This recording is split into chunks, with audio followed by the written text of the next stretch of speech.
And so there is an algorithm that actually won a Nobel Prize in mathematics that matches you. So the reason why it's more fair is because like back in the day, you know, people would be offered a position and then like be given like a day to think about it and maybe not have the opportunity to interview at another place that they really wanted to interview with. So that's kind of the basis for why the match was developed, was to make the whole process fair.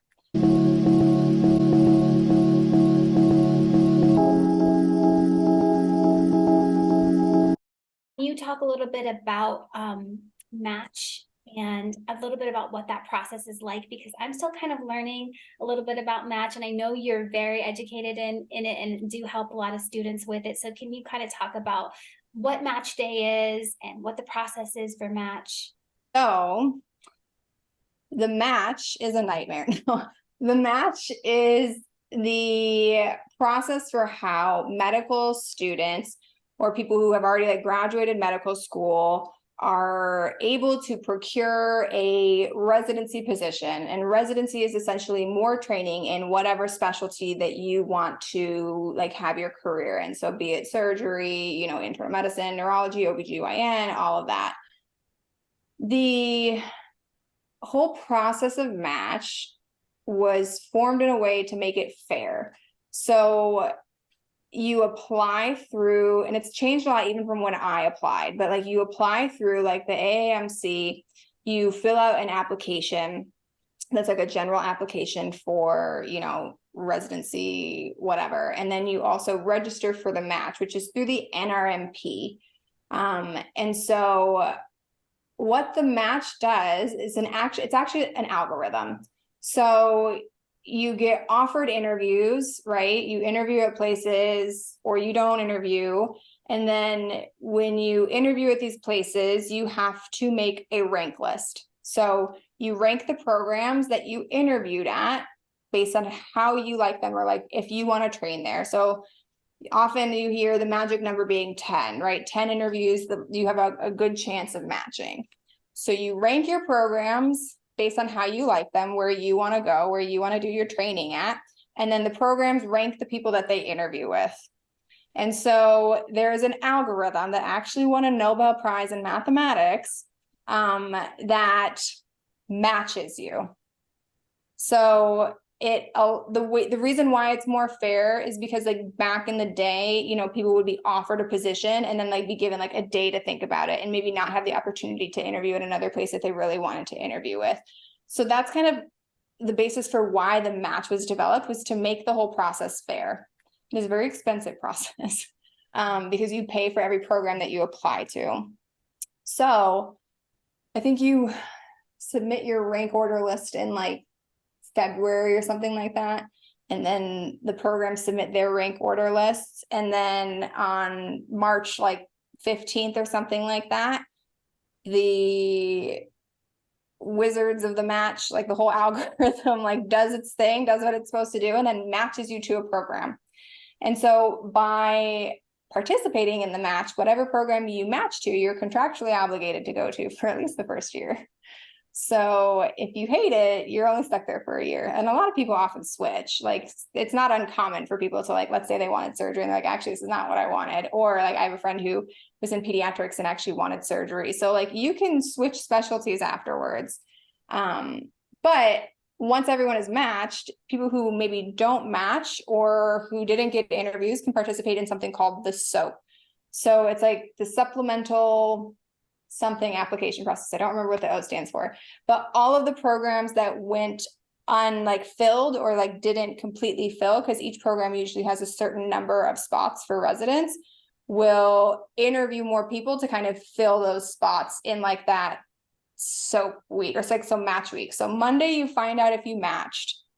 So if you didn't, then you can participate in SOAP for the next 3 days. Then Friday you find out where you matched. So it's kind of like a mental nightmare, and it is very anxiety provoking. Like it gives you such a imposter syndrome, inferiority complex, and like it's one of those things too, like this whole process of medical school is really like isolating in your feelings, but like everyone is feeling that way, but again, no one ever wants to talk about it. So it's kind of, I don't know.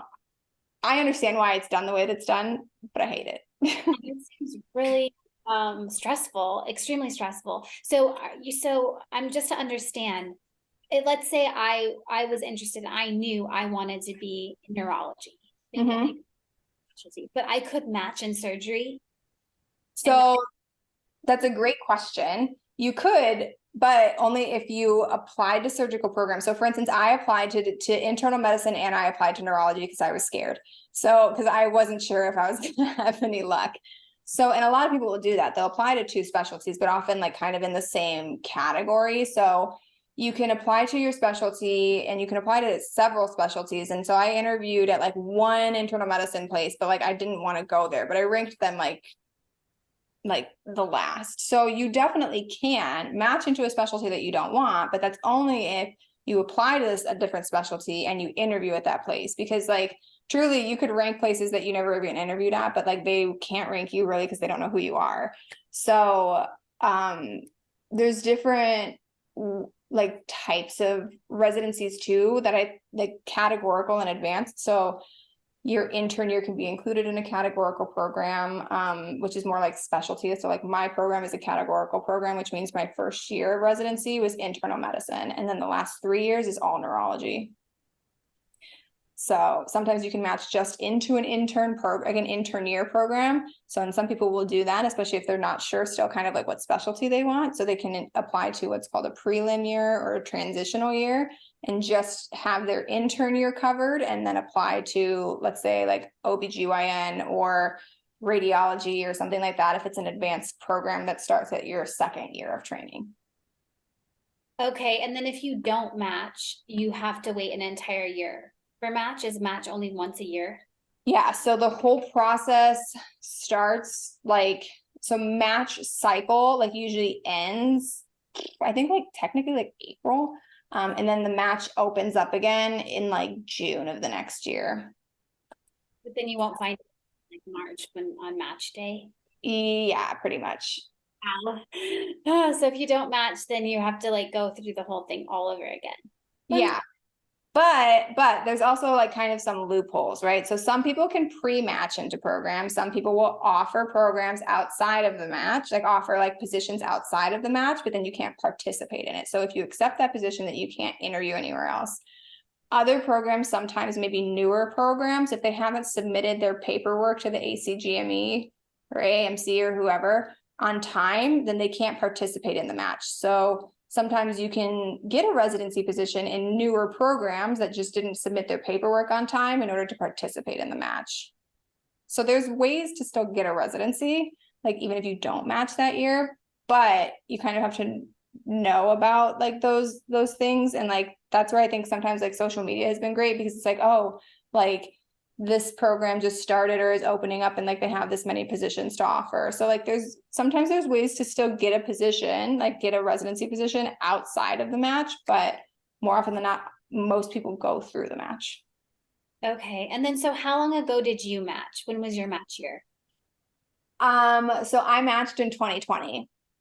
Okay, so you're and then so when you match now, so you're in your residency, that means so you're in your fourth year of residency? Yeah. And then so how many years of residency do you are required? So it depends on the specialty. Yeah. So, and it's funny because like so my match cycle started in 2019. And so all of my interviews were still in person. So it was a very expensive process because you had to fly places. Right. And so that was sometimes a limiting factor for people. But now all residency interviews are virtual. So you could interview wherever you want to from wherever, which I think it's just kind of more of an equity thing to allow equal opportunity for people from all over. But residency wise, the amount of years that you practice depends, or that you train depends on your specialty. So internal medicine is 3 years, pediatrics is 3 years, med peds, which is both like adult and like pediatric medicine, is 4 years, neurology is 4 years, surgical specialties like gen surge I think is like 5 years, and their intern year is different than like what my intern year is. So my intern year is a medicine intern year, their intern year is a surgical intern year. Radiology I think is 5 years, OBGYN is 4 years, Emergency medicine can be 3 or 4, depending on where you're at. Psych, I think, is 4. Neurosurgery is like the longest. It's like 8. It's like so many years. From 3 to 8 at the most, you're in residency.